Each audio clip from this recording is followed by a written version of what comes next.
দুরন্ত স্বাস্থ্য দুরন্ত মন। মন ও শরীর সরল রেখায় চলে। সুস্বাস্থ্যের জন্য সবার আগে দরকার সুস্থ মন। স্বাগত জানাচ্ছি দুরন্ত স্বাস্থ্য দুরন্ত মন অনুষ্ঠানে। আজকে আমরা কথা বলবো শিশুর ডায়াবেটিস নিয়ে। সাথে আছেন ডায়াবেটিস ও হরমোন রোগ বিশেষজ্ঞ অধ্যাপক ডাক্তার মীর মোশাররফ হোসেন।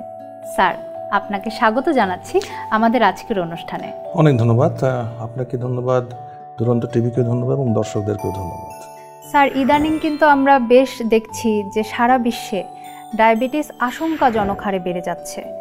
আমরা জানি বয়স্কদের একটা পর্যায়ে গিয়ে ডায়াবেটিস হতে পারে, শিশুদেরও কি ডায়াবেটিস হতে পারে? আপনি যেটা ঠিকই বলেছেন, প্রথম যে এটা সমগ্র বিশ্বে একটা আতঙ্কের নাম ডায়াবেটিস। আচ্ছা, এখন যে প্রশ্নটা হচ্ছে যে শিশুদের হতে পারে কিনা, অবশ্যই হতে পারে। শিশুদের একেবারে জন্মের থেকেই হতে পারে, একদিনের বাচ্চারও হতে পারে। সেটা হলো যে যদি জন্মগতভাবে আপনি জানেন যে ইনসুলিনের অভাবে ডায়াবেটিস হয়, যেটা বা ইনসুলিন ঠিকমতো কাজ করতে পারে না, তখন ডায়াবেটিস হয়।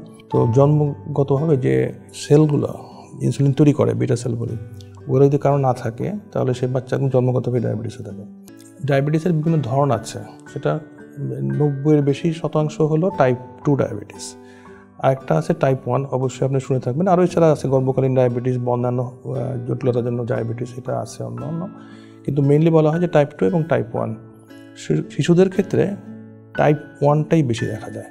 টাইপ 1-এর ব্যাপারটা হলো যে কোনো একটা কারণে, এটা অটোইমিউন বলে, যে বডিতেই কোনো একটা অ্যান্টিবডি তৈরি হয় এবং যেটা কতগুলো ভাইরাসের ইনফেকশানে ওইগুলো বাড়তে পারে। সেটাই অ্যান্টিবডিটা গিয়ে যে বিটা সেল বললাম, যেখান থেকে ইনসুলিন তৈরি হয়, ওই বিটা সেলগুলোকে ধ্বংস করে ফেলে এবং যখন এগুলো ধ্বংস হয়ে যায় তখন ডায়াবেটিস দেখা যায়। এটা হলো টাইপ 1। অন্যদিকে টাইপ 2 হলো বিটা সেল হয়তো ইনসুলিন তৈরি করতেছে, যথেষ্ট পরিমাণে তৈরি করতেছে, কিন্তু স্থূলতা বা অন্যান্য কারণে এগুলো কাজ করতে পারছে না। সেই টাইপ 2টা মেইনলি আপনার বয়স্কদের মধ্যে হয়।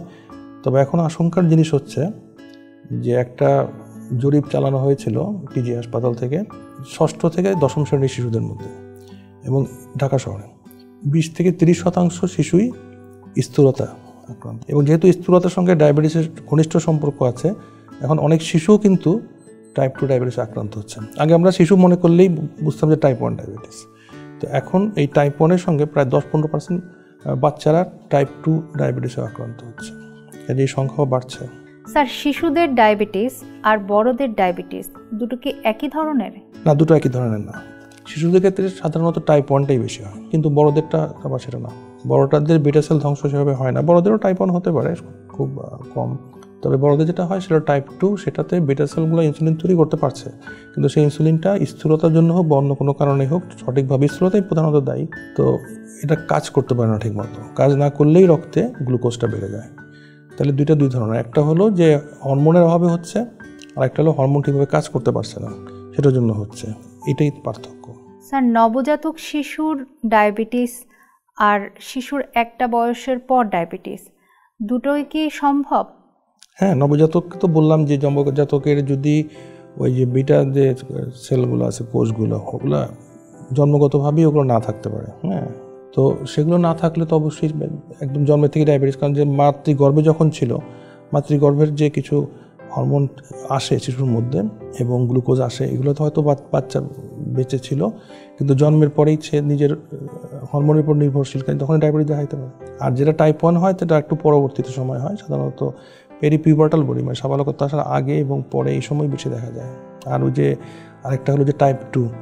এখন যে শিশুদের ডায়াবেটিসের 10-15% টাইপ 2 ডায়াবেটিসে আক্রান্ত, যেহেতু স্থূলতা বাড়ছে।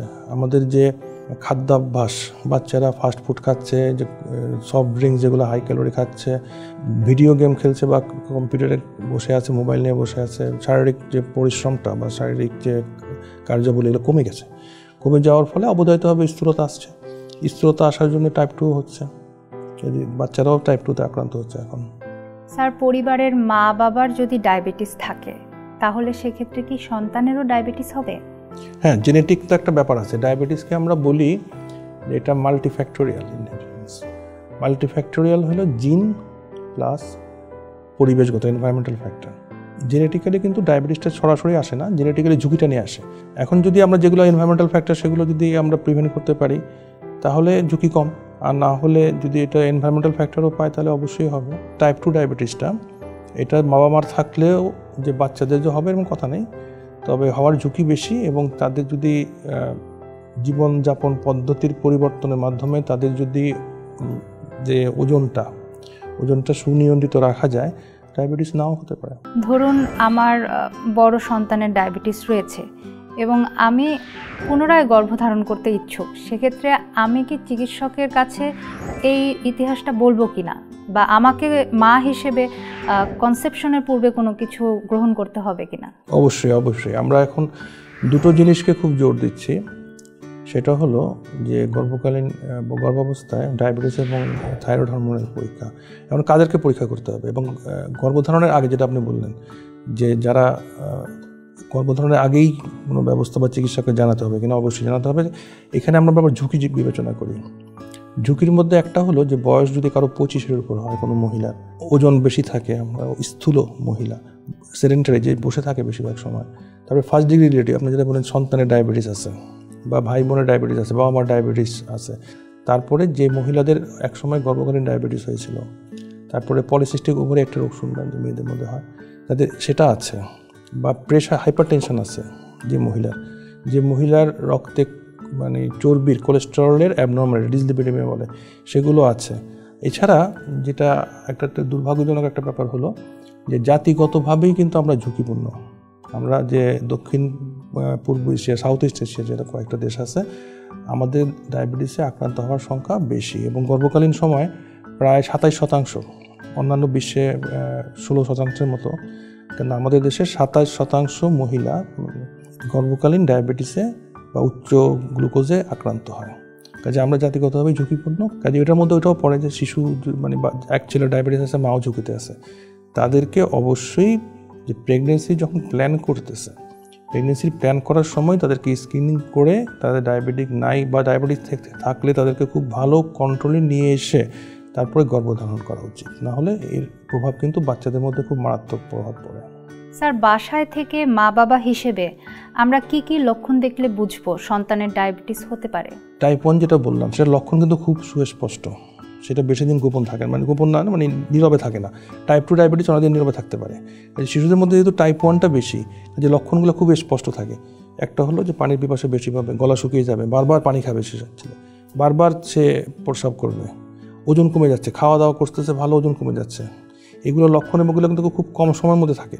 এটাকে যদি মানে অবহেলা করা হয় বা এগুলোকে যদি আপনার উপেক্ষা করা হয়, তাহলে ডায়াবেটিক কিটোঅ্যাসিডোসিস বলে একটা খুব মারাত্মক জটিলতা আছে, এবং সারা বিশ্বেই অর্ধেকের বেশি এই যে টাইপ 1 ডায়াবেটিসের বাচ্চারা, এরা প্রথমেই হাসপাতালে আসে কিটোঅ্যাসিডোসিস নিয়ে, ইমার্জেন্সিতে খুব সিরিয়াস অবস্থায় আসে। এটা কিন্তু একটা মেডিকেল ইমার্জেন্সি, যদি অনতিবিলম্বে চিকিৎসা না করা যায় মারা যাবে। সেই অর্ধেকের বেশি শিশু আসে হলো প্রথমেই তারা জানে না ডায়াবেটিস, হয়তো কয়েকদিন ধরে পানি বেশি খাচ্ছে, মনে করতেছে গরমের জন্য খাচ্ছে বা এরকম একটা ব্যাখ্যা, মানে আপনার এখন তো মানুষ এরকম হবে না যে একটা কয়েকদিন ধরে পানি বেশি খাচ্ছে বা পেশাব বেশি করছে ডাক্তার কাছে চলে যাবে। এটা যে যারা যায় তারা ভালো, আগে ধরা পড়ে, কিন্তু অর্ধেকের বেশি এই জিনিসটাকে হয়তো অবহেলা করে গেছে, ডায়াবেটিক কিটোঅ্যাসিডোসিস নিয়ে খুব জরুরিভাবে চিকিৎসার জন্য আসতে হয়।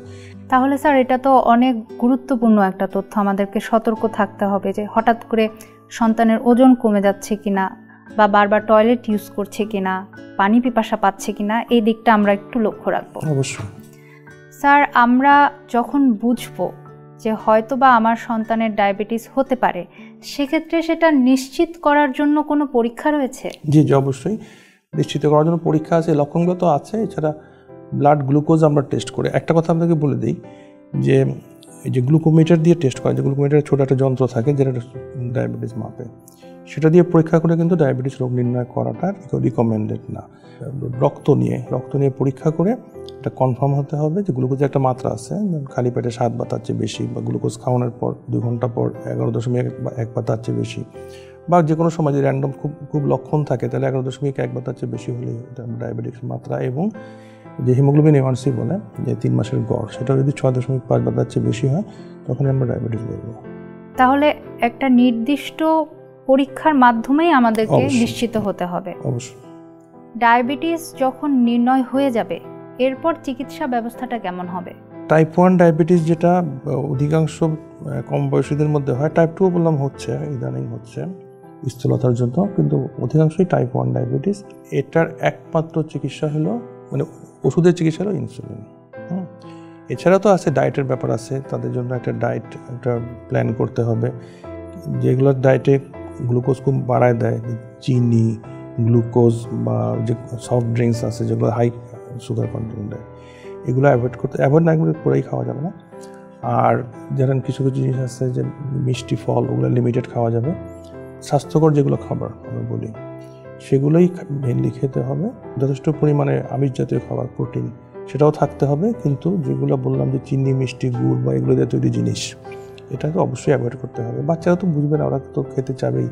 এই ব্যাপারে কাউন্সেলিং করতে হবে। বাবা আমার খুবই একটা কথা আমি বলে দিই, যে বাচ্চার ডায়াবেটিস আছে, ওকে মিষ্টি খেতে না করতেছেন বা ওকে কোক খেতে না করতেছেন ঠিকই, বাসায় মিষ্টি আনা হয়েছে, ফ্রিজে মিষ্টি আছে, বাবা আমার কোক খাচ্ছে, তো এই জিনিসটা করা যাবে না। ডায়াবেটিসে যে একজন ডায়াবেটিস আক্রান্ত ব্যক্তি, শিশুই হোক বা বড়ই হোক, তার পরিবারের বন্ধুবান্ধবের সাপোর্ট যেটা, ওটা কিন্তু বিরাট। নাহলে সে তো হতাশায় ভুগবে যে আমি মানে এমন কোনো অসুস্থতায় ভুগছি, খুবই জটিল একটা অবস্থা, সবাই মতো চলতেছে। সব কিছুতেই পুরা পরিবারের পার্টিসিপেশন দরকার। একদম সমাজেরও রোল আছে, আমাদের সমাজের, আমাদের গভর্নমেন্ট পর্যায়ে রোল আছে, কারণ আমাদের অনেক ক্ষেত্রে দেখা যায় যে খেলাধুলার জায়গা নেই, একটা নিরাপদ একটা হাঁটার জায়গা নাই। এগুলোও তো যে শহরের প্ল্যানিংয়ের মধ্যে এটাকে আনতে হবে, যে এগুলো থাকতে হবে। আর একটা ব্যাপার আমি বলে দিতে চাই, সেটা হলো যে টাইপ 1 ডায়াবেটিস যারা, তাদের কিন্তু সারা জীবনে ইনসুলিন নিতে হবে। ইনসুলিন হলো লাইফ সেভিং। কিছু কিছু বিজ্ঞাপন আছে, বিভিন্ন সোশ্যাল মিডিয়াতে বলেন বা অন্যান্য জায়গায় দেখা যায়, চটকদার বিজ্ঞাপন দেওয়া হয়, অবাস্তব, অবৈজ্ঞানিক, এমনকি চা খেয়ে ডায়াবেটিস নির্মূল হবে, এ ধরনের উদ্ভট কথাবার্তা বিজ্ঞাপনে প্রচার করা হয়। এ ব্যাপারে সচেতন থাকতে হবে, কারণ একটা টাইপ 1 যে ইনসুলিন নিচ্ছে যে বাচ্চা, সে বাচ্চা যদি ইনসুলিন বন্ধ করে তাহলে সে 24 ঘন্টার মধ্যে কিটোঅ্যাসিডোসিস চলে যেতে পারে, কিন্তু কিটোঅ্যাসিডোসিস ডেভেলপ করলে কিন্তু খুব বেশি সময় পাওয়া যায় না। কাজে এই সমস্ত বিজ্ঞাপনে কখনোই বিভ্রান্ত হবেন না। ইনসুলিন নিতে হবে, এবং কোনো কারো বিজ্ঞাপনে বা কারো কথাবার্তায়, দোকানদারের কথাবার্তায় প্রভাবিত না হয়ে এটা চেঞ্জ করবেন না, বন্ধ করবেন না, মাত্রাও ঠিক করবেন না, বাবার মাত্রা কমায় দিবেন না। অনেক সময় বাবা মা করে কি, বা রোগীরা কী করে, ডায়াবেটিসটা ভালো কন্ট্রোলে চলে আসছে, ওরা গ্লুকোমিটার দেখে ভালো, তো ডায়াবেটিস তো আমার কন্ট্রোল হয়ে গেছে, হয় ওষুধ বন্ধ করে দেয় বা কমায় দেয়। সেটা করা যায় না। এটা একজন বিশেষজ্ঞ চিকিৎসকই বলতে পারবে যে কতটুকু কমাতে হবে বা আদৌ কমাতে হবে কিনা, কারণ সেটা ইনসুলিনটা নিয়ে বা ওষুধটা খেয়েই তো একটা নর্মাল পজিশনে আসছে, বন্ধ করলে বেড়ে যাবে। তবে সংক্ষেপে একটা কথাই বলে দিতে চাই, কোনো বিজ্ঞাপনে বিভ্রান্ত হয়ে কোনো ওষুধ বন্ধ বা ইনসুলিন বন্ধ করা, এটা কোনোভাবেই করা যাবে না, এটা কিন্তু খুব বিপজ্জনক। স্যার, ইনসুলিন বললেন যে শিশুদের ক্ষেত্রে অনেক সময় সারা জীবন নিতে হয়, সেক্ষেত্রে আসলে ছোটবেলা থেকে শিশুদেরকে মানসিকভাবে আমরা কিভাবে প্রস্তুত করব? হ্যাঁ, ওদেরকে বাবা মার বা স্কুলে বলেন বা যেখানে সে চিকিৎসা নেবে, তাদের যে এডুকেশন, এটা বোঝাতে হবে আস্তে আস্তে। মানে যাই হোক, এটা ইঞ্জেকশন তো, তবে এখন অনেকগুলো ইনসুলিন পাওয়া যায় কলমে, পেন ডিভাইস যেগুলো বলে, এবং নিডেলটা খুবই ছোট, মানে অলমোস্ট পেইনলেস বলি আমরা। তো ওদেরকে ধীরে ধীরে ট্রেন আপ করলো। বাবা মা প্রথমে হাসপাতালে দিয়ে দিল, তারপরে বাবা মা দিয়ে দিল, তারপর ওদেরকে ট্রেন আপ করলো, যেরকম কলম একটা এরকম ফিক্সড করে, নাম্বারটা যে 1 2 3 এরকম নাম্বার থাকে, মানে ডোজটা ঠিক করে জাস্ট পুশ করবে, এখানে কোন কোন জায়গায় পুশ করতে হবে। একটা বয়সের পর কিন্তু তারা ট্রেন আপ, অধিকাংশ তাদের নিজেদেরকে নিতে হয়। অধিকাংশ এই বাচ্চাদের টাইপ 1 ডায়াবেটিস, তারা দেখতেন যারা নিজেদেরই তারা নেয়, থেকে চিকিৎসক, বাবা মা এবং যারা হেলথ এডুকেটার, সবারই রোল আছে অবশ্যই। এবং স্কুলের টিচারদেরকেও জানাতে হবে। স্কুলে যারা টাইপ 1 ডায়াবেটিস ইনসুলিন নিচ্ছে, তাদেরকে বলে দিতে হবে যে বাচ্চার ডায়াবেটিস আছে এবং ইনসুলিন নিচ্ছে, কারণ হাইপোগ্লাইসেমিয়া একটা ব্যাপার আছে, যে গ্লুকোজটা বেশি কমে যাওয়া।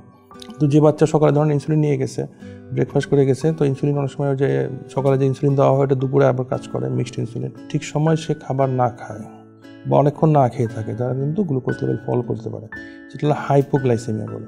হাইপোগ্লাইসেমিয়ার কিছু লক্ষণ আছে, যেমন হাত পা কাঁপা, খুব ঘাম হওয়া, অস্থির লাগা, বুক ধরপড় করা, কিন্তু অস্বাভাবিক কোনো ব্যবহার, একটু অস্বাভাবিকও দেখা যাচ্ছে, কোনো উল্টাপাল্টা করছে, কোনো মানে ঠিকমতো সে স্বাভাবিক ব্যবহার করছে না, সেটাকেও মানে অ্যালার্মিং, সেরকম হাইপোগ্লাইসেমিয়ার লক্ষণ। এবং টিচারদেরকে বলে দিতে হবে যে এই ব্যবস্থায় তাদেরকে অবশ্যই মানে চিনি জাতীয় কিছু এটা খাওয়াই দেওয়া, ঠিক আছে? তো এই জন্য যে সে যে স্কুলে পড়বে, টিচারদের রোল আছে। স্যার, ডায়াবেটিস থেকে পরবর্তীতে বড় হলে কোনো ধরনের জটিলতা তৈরি হতে পারে? হ্যাঁ, অবশ্যই হতে পারে। ডায়াবেটিস তো একটা নীরব ঘাতক। যদি সুনিয়ন্ত্রিত থাকে তাহলে অনেক জটিলতাকে আমরা এটাকে এড়ানো যায় বা দেরি করা যায়। আর যদি নিয়ন্ত্রণ যদি ঠিক না থাকে তাহলে একদম চোখ থেকে শুরু করে মাথা থেকে পা পর্যন্ত সব জায়গায় ডিসিপ্লিন।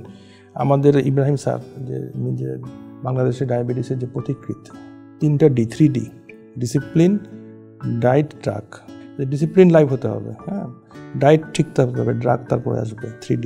স্যার, শিশুদের ডায়াবেটিস যাতে না হয় সেক্ষেত্রে মা বাবা হিসেবে কোনো সতর্কতামূলক ব্যবস্থা গ্রহণ করার বিষয় রয়েছে কিনা? টাইপ 1 ডায়াবেটিসকে আটকানোর সঠিক কোনো তথ্য নাই যে কোনো একটা ব্যবস্থা নিলে টাইপ 1টাকে আটকানো যায়। অনেক ক্ষেত্রে বলা হয় যে কাউ মিল্ক, যে বাচ্চা কাউ মিল্ক খেয়েছে ছোটোকালে তাদের ডায়াবেটিস সংখ্যা বেশি।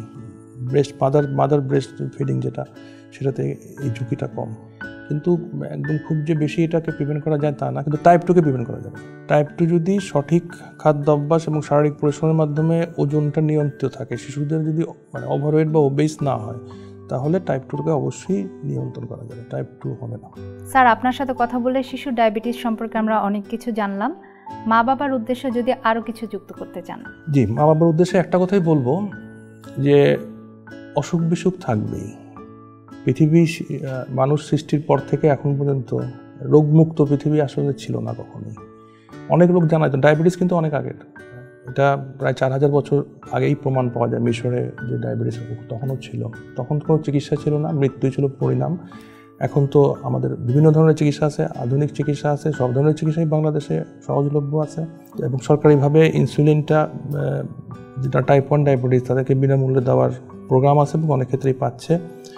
কাজেই আপনারা যদি শিশু ডায়াবেটিসে আক্রান্ত হোক বা যে কোনো আক্রান্ত হলে আপনারা নার্ভাস না হয়ে, হতাশ না হয়ে, খুব আতঙ্কিত না হয়ে যথোপযুক্ত জায়গায় গিয়ে চিকিৎসা নিলে সে শিশুই হোক বা বড়ই হোক সম্পূর্ণ স্বাভাবিক জীবনযাপন করতে পারবে, নিরাপদে থাকতে পারবে। আপনাদের সবার সুস্বাস্থ্য কামনা করি। আপনারা সচেতন হন এবং রোগকে নিয়ন্ত্রণে রাখুন। আপনাকে অসংখ্য ধন্যবাদ আমাদেরকে সময় দেওয়ার জন্য। আপনাকে ধন্যবাদ এবং দুরন্ত টিভিকেও ধন্যবাদ। আপনারা খুবই ভালো একটা উদ্যোগ দিচ্ছেন স্বাস্থ্য বিষয়ক। তাহলে আপনাদের হবে কি সঠিক তথ্যটা যে মানুষের কাছে পৌঁছাতে পারেন, তাহলে যে বিভ্রান্তমূলক যে তথ্যগুলো আছে আমরা যেগুলো কতগুলো যে অবৈজ্ঞানিক, অপ্রমাণিত বিভিন্ন চটকদার কথাবার্তা, এটার থেকে মানুষ নিরাপদে থাকবে, এটা থেকে বেঁচে আসতে পারবে, আমরা নিরাপদে থাকবো। অনেক ধন্যবাদ। কথা হলো শিশুর ডায়াবেটিস নিয়ে। আজ এ পর্যন্তই। দেখা হবে আগামী পর্বে নতুন কোনো বিষয় নিয়ে, নতুন কোনো অতিথির সঙ্গে। সে পর্যন্ত ভালো থাকবেন, সুস্থ থাকবেন, আমাদের সন্তানদের ভালো রাখবেন। দুরন্ত। ফেসবুকে ফলো করো এবং ইউটিউবে সাবস্ক্রাইব করো দুরন্ত টিভি।